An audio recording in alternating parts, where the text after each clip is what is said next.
Welcome back to another episode of We Roguelike It Ranking. I'm your host, Scientist Boston. Joining me, as always, my fellow scientist, Moonpeer. It's Dr. Moon. Thank you very much. That's right, Dr. Moonpeer. And Monkey Senior. Hey, Monkey Senior PhD. That's what I was going to suggest. Monkey Senior PhD. We're going to talk about our ranking for Void Bastards, but first, let's go through our top 10 as it stands right now. Starting off with Sunless Sea, going from bottom to top. Sunless Sea, Don't Starve, Cave Blazers, Riddled Corpses EX, Prey Moon Crash, The Swords of Ditto Classic, Darkest Dungeon 20XX, Crypt of the Necrodancer, and as we talked about in the last episode, at the top as it should be, Hand of Fate. So we're going to do something a little bit differently this time. We're going to talk about our overall thoughts about Void Bastards, since now our 4 weeks are done. We've put in the time.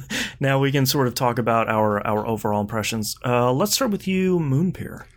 Okay, well, let's start from the start. Void Bastards does a pretty great job of, well, number one, its style and the presentation that it has. It does an incredible job of actually bringing you into that world really easily, but also in a believable / funny manner. Because, let's face it, the setup for the game is a little stupid. It's really weird. It is. It's so good, actually. Yeah. Like, it feels like a B-movie from, like, the 50s or the 60s. Like, one of those kind of introductions. And then it just throws you in. It's like, go ahead. Knock yourself out. Have fun. Yep. Like, rehydrating prisoners. Sounds great. With the stupid pink sloop and whatever the hell else. This is just... Sploosh. It's so gross, but that doesn't get old, no matter how many times you die. And I died a lot. Lot.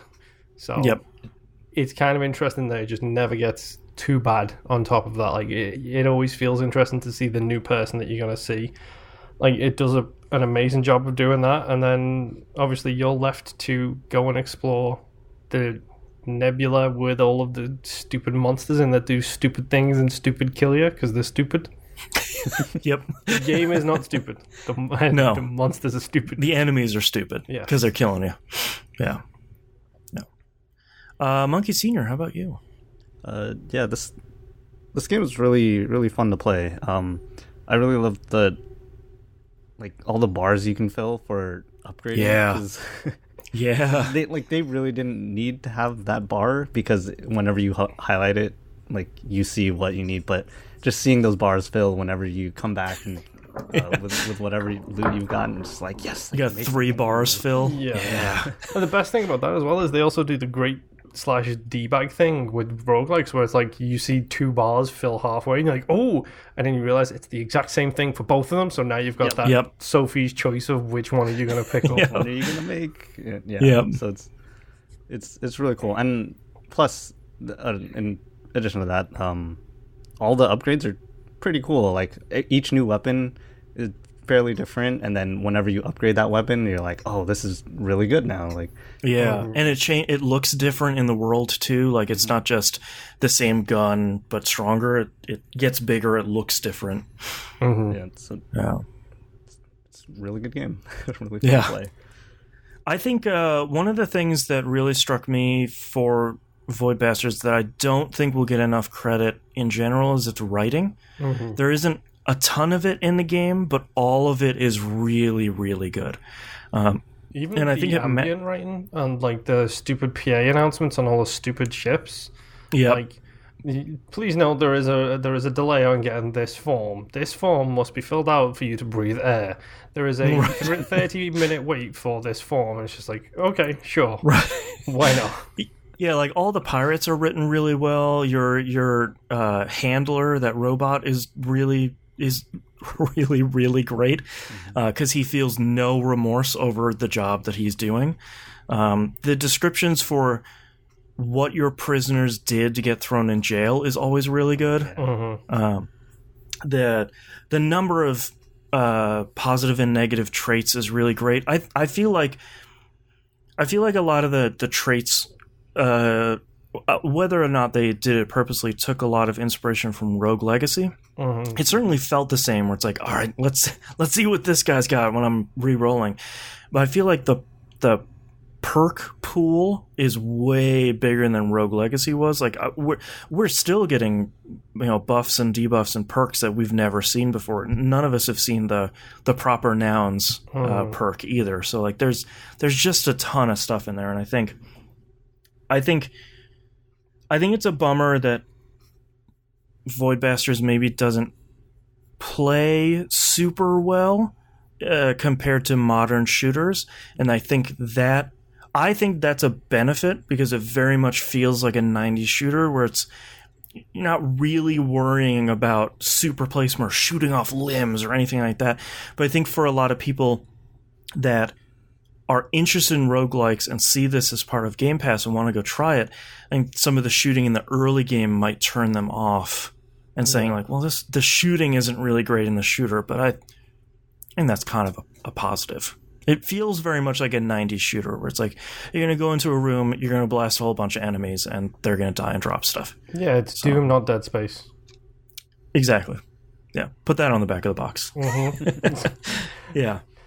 And I feel like it's one of the few games we've seen that has tried to do comic book style and gotten it. Yeah, like nailed it successfully. Really good stuff. Yeah, because I feel like... Let's face it, there's only one other contender for that throne. Comic Zone? No. Comic Zone is okay, but come on, I'm talking about 13. Yeah, 13 did it. 13, I'm very curious to see what the remaster of 13 is going to look like, because I feel like it could look really good if you spend a little bit of time giving that game TLC. It could look a lot like Void Bastards does. All right, with all of our recaps out of the way, let's rank Void Bastards here. I'm going to scooch this here at the bottom of the list. So we ask our questions here in order. Is Void Bastards better than Sunless Sea? Well, it's not paced like a glacier slowly dissolving as climate change happens, so yes, it's better than Sunless Sea. I would agree.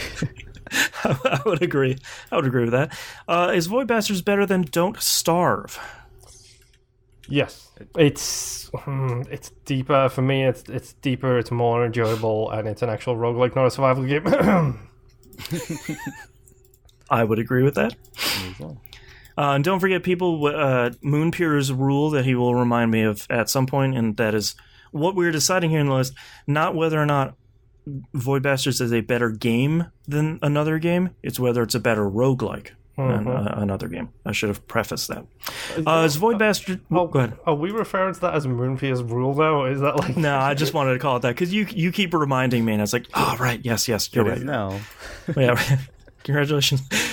Is Void Bastards better than Riddled Corpses EX? You missed one, but sure. You missed one, but... Is Void Bastards better than Cave Blazers? Sorry about that. My opinion is yes. I know probably some people might disagree. I would agree. I would. Yeah. Is Void Bastards better than Riddled Corpses EX? It has depth. Yes. I would agree. Is Void Bastards better than Prey Mooncrash? I love Prey Mooncrash. I really love Prey Mooncrash. Monkey, you go first. Is it better? I still need to play it. Oh, I keep forgetting. I would say that's the one game on the list I haven't played yet. I would say yes, because I think Void Bastards has more level variety than Prey Mooncrash does. And Prey Mooncrash has, you can memorize that station, and the only variables above that are power, flooding, electricity, that sort of stuff. But I think Prey Mooncrash or Void Bastards has different types of ships. Like this ship is going to have a dining area, so you know you're going to get a ton of food in this one. Or this one has a bunch of bullets in it, so if you're running low on ammo, you want to make sure you get one of those. And I think that is a larger, and I think it's a little bit of a better shooter. Prey also isn't a great shooter by itself. Prey is not a great shooter. It's fine, but Prey is a shooter in the same way BioShock is a shooter, which is to say, right. Okay, it's there. Yeah. You can shoot. All right, functions. We'll move Void Bastards over Prey Mooncrash. Is Void Bastards better than the Swords of Ditto classic? Yes. They share a lot of the same not pedigree, but the same thesis behind them, which is to say it's a permanent world, and all you're getting is a new character to progress the same world a little bit further.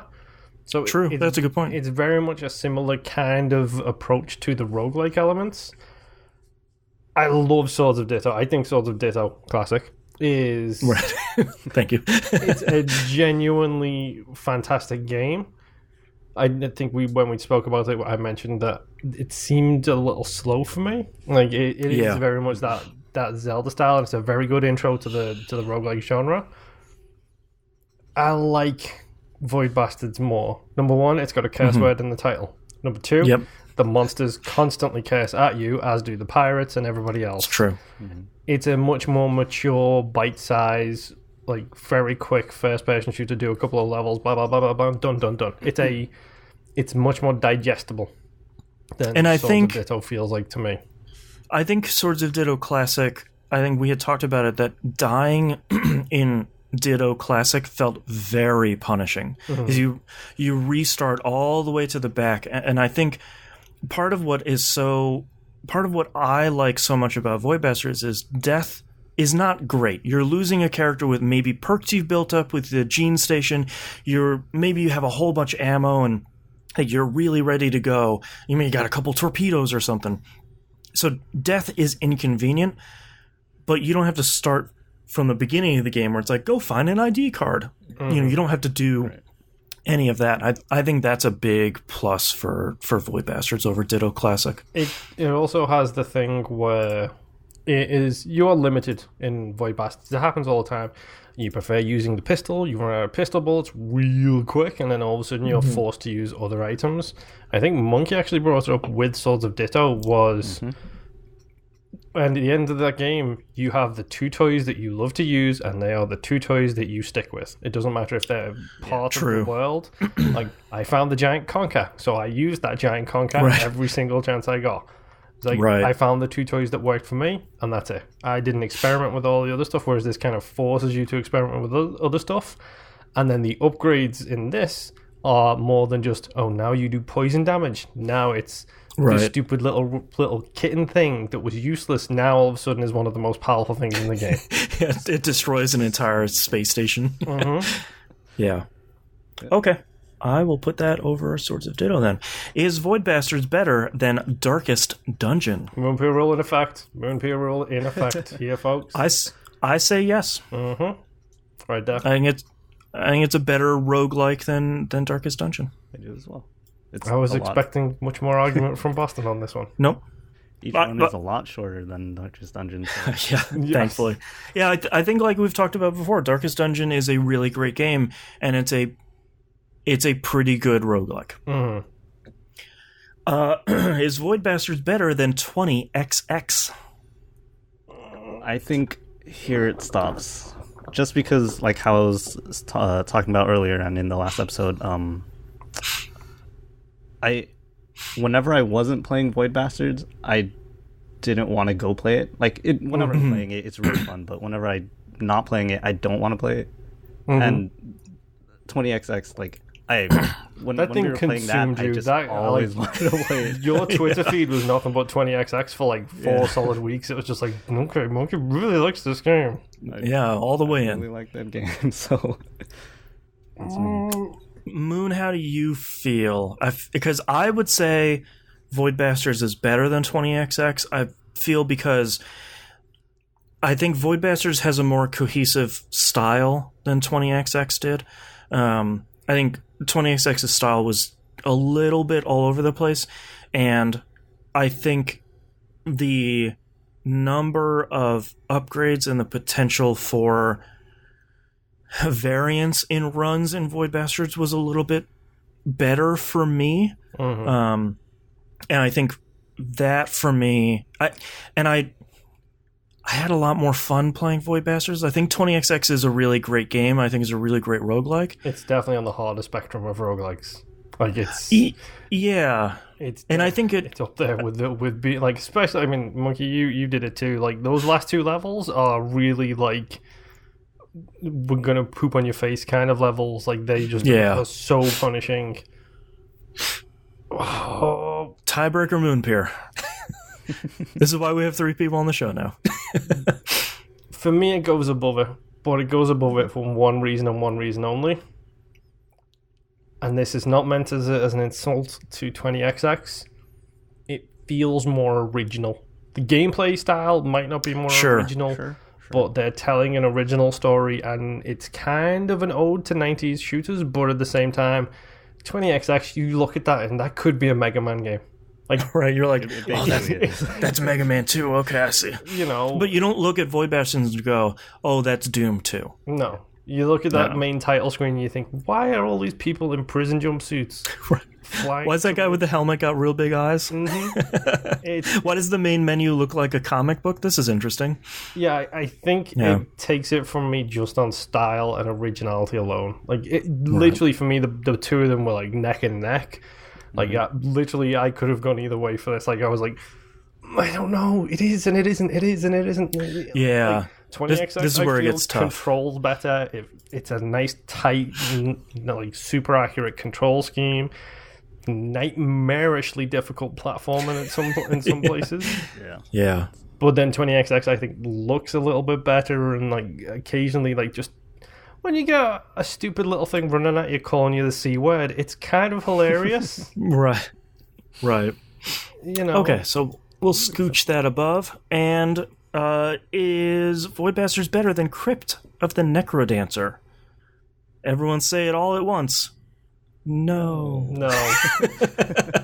Yeah, I figured this was where we're going to stop, because I think Crypt is so good. Yeah, I to me, I think they're really close. I don't think Void Bastards is better than Hand of Fate. I think we have yet to find a game that beats that for me. I think Void Bastards and Crypt personally are really close, but I think there's something about Crypt that is just going to put it right over Void Bastards. I think with Crypt, it's one of those things where it's like, how did that game, A, not exist? Right. And B, when it did exist, how did they make it so perfect?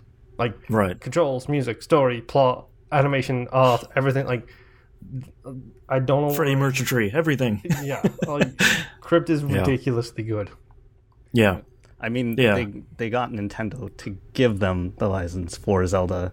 Right. Or Cadence. So the best thing that speaks to how good it is. The best thing about that is they didn't even get Nintendo to do it. Nintendo offered it to them. Yeah. Like, that's insane. You don't do that unless you've made something truly special.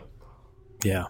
Yeah, I think for me, Void Bastards is really close, but I think Crypt stays at number 2. All right, so our top 3 games, bottom and top, Void Bastards, Crypt of the Necrodancer, and still at the top, Hand of Fate. And as we talked about in last episode, next game is Risk of Rain. We'll be playing that for 4 weeks. I can't and we'll see you to all. hate this game. We see you all next run. Bye. Bye. Bye.